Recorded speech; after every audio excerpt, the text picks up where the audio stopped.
भारत माता की, भारत माता की। आज प्रचंड बहुमत से सरकार बनाई है। वहीं आज हमारे साथ में समाज सेवी और सर्व समाज हिंदू जो संस्था है महासभा, उसके अध्यक्ष और उपाध्यक्ष और जो मीडिया संस्थान वाले हैं वो हमारे साथ यहाँ मौजूद है और जनता भी मौजूद है। तो जानते हैं आज जो बीजेपी की आज जीत हुई है उसमें इस महासभा का क्या योगदान रहा और क्या कुछ जनता कहना चाहती है, इस जीत से क्या संदेश देना चाहती है। हमारे साथ में चंद्र प्रकाश भाड़े वाले हैं और आप देख सकते हैं यहाँ उत्साह का माहौल नजर आ रहा है। पटाखे जला के शहर को दिवाली जैसी बनाई गई है। आज जानते हैं इनसे। नमस्कार चंदू जी। जी आज जो ये बड़ी जीत मिली है बीजेपी, तो क्या लगता है किसकी जीत है? ये सनातनियों की जीत है और मैं आपको एक ही निवेदन करना चाहता हूँ, सब मिलकर के सारे हिंदू भाई एक होकर के जो ये आगाज हुआ है और मोदी जी को लेके आए हैं, तो ये सर्व समाज की जीत है, हिंदुओं की जीत है। और सारे हिंदुओं को एक होकर के जिस प्रकार ये कार्य किया है मोदी जी और योगी जी ने, तो मैं तो बहुत बहुत पूरे सर्व समाज को धन्यवाद देता हूँ कि जिस प्रकार सबने मिलकर के एकता दिखा करके और हिंदुओं की रक्षा के लिए ये जो बीजेपी आई है, हिंदुओं की रक्षा के लिए आई है। और मैं यही निवेदन करूँगा, जिस प्रकार सब हिंदुओं ने मिलकर एकजुट होकर के राजस्थान में परचम लहराया है, इसी तरीके हमारे भाई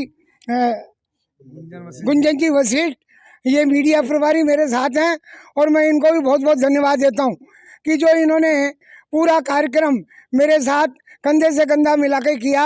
मैं इनको बहुत बहुत धन्यवाद और भगवान से यही प्रार्थना करता हूँ कि पूरा सर्व समाज एक होकर के हिंदुओं की रक्षा के लिए आगे कदम बढ़ाए।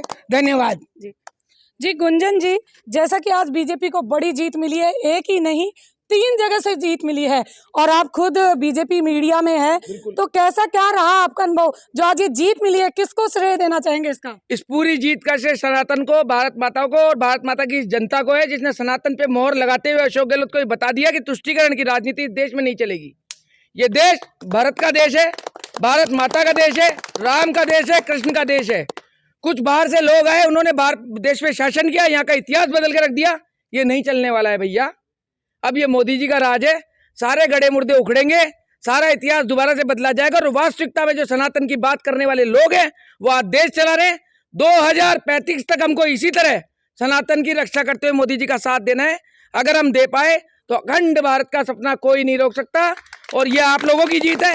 ये एक एक उस कार्यकर्ता की जीत है जिसने भारतीय जनता पार्टी या हिंदुत्व के लिए किसी भी सनातनी को सपोर्ट किया हो, किसी भी सनातनी का साथ दिया हो और हमेशा तुष्टीकरण के खिलाफ आवाज उठाई हो। जी आप हिंदुत्व की बात करते हैं तो जो देखा गया है कि बीजेपी ने इस बार संतों पे बड़ा विश्वास किया है और संत निकाल के भी आए, तो क्या माना जाए कि ये सनातन या हिंदू जो गेम कार्ड खेल सके, जो कांग्रेस की नज़र में जिसे बोला गया है कि गेम कार्ड बीजेपी जाति के नाम पर गेम कार्ड खेल के इस बार जीत रही है, तो क्या लगता है कि ये आगे भी कारागार सिद्ध होगा?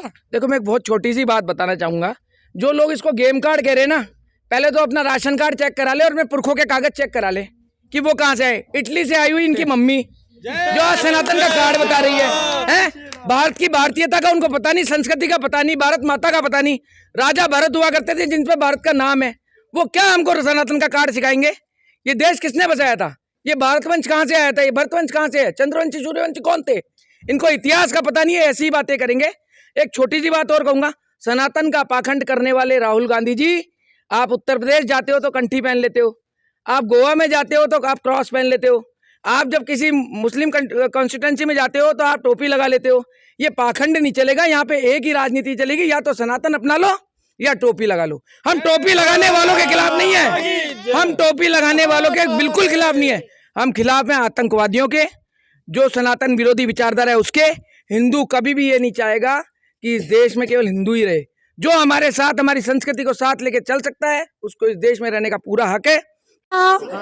कुछ महिलाएं भी मौजूद है जो आज जश्न का पार्ट बनी है, तो इनसे जानते हैं कि इस बार महिलाओं का वोटिंग परसेंट ज्यादा रहा था, तो क्या ये बीजेपी के जीत का मंत्र है? 80% 90% तो महिलाओं को ही जाता है कि बीजेपी को जिताने का अधिकार है। बीजेपी को कि क्या क्यों जिताया? क्यों? वो हिंदू धर्म के खातिर, हिंदुत्व के लिए और अपने धर्म। मोदी जी ने महिलाओं को 33% आरक्षण दिया और जो अशोक गहलोत के थे वो जो बोला था वो खारिज कर दिए, और मोदी जी ने महिलाओं का सम्मान किया है। इस वजह से बीजेपी को आना जरूरी है। जी बहुत कार्यकर्ता है जिन्होंने दिन रात मेहनत करी है, उनसे भी जानते हैं कि आज बीजेपी की जीत का श्रेय किसे देना चाहेंगे। मैं बीजेपी की जीत का श्रेय योगी जी को, मोदी जी को और पूरी समस्त भारतीय जनता पार्टी को देना चाहूँगा। और मैं कार्यकर्ताओं का बहुत बहुत धन्यवाद करूँगा।